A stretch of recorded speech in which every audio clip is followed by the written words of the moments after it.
يا دكتور بطل كافي لا تشرح، محجر عقولنا لأي فكرة ما تصلح. الشاطر مالنا ياخذ بالاستيعاب اثنين ومن وراه سنين ما ننجح. يا دكتور خلي عيونها الحلوات عالصبورة حتى يصير خط أوضح، نبرة صوتها خلوها بالأصوات، وأنا وياك نبقى بصوتنا المنبح. لا تعطيني ورقة وقلم لا والله، غير عيونها الموضوع ما يصلح. وشفافة شنك هو ننظفرك لهامتك، فدوة من طب الدرس ليش التهب شامتك.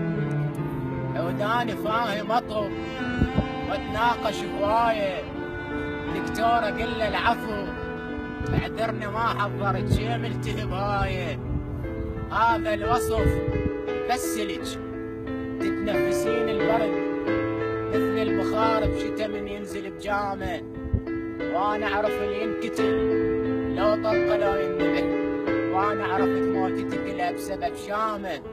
شا ما دريت العقل، شا ما دريت العقل في محتوى وذاكره، ليش انا من باوعت بعيونك تلحذمت وافكاره متبعثره.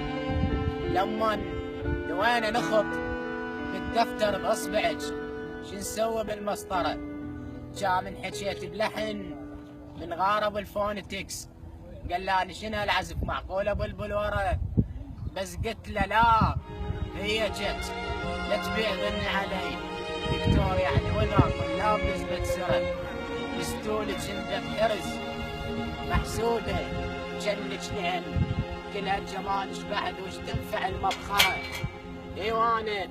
ايوانه حيل اعتذر بس الملامح ارق، ايش ترديني اكتب لك؟ هذا الجمال اعتقد ما ينفع ويا ورق، هذا الجمال اعتقد ما ينفع ويا ورق.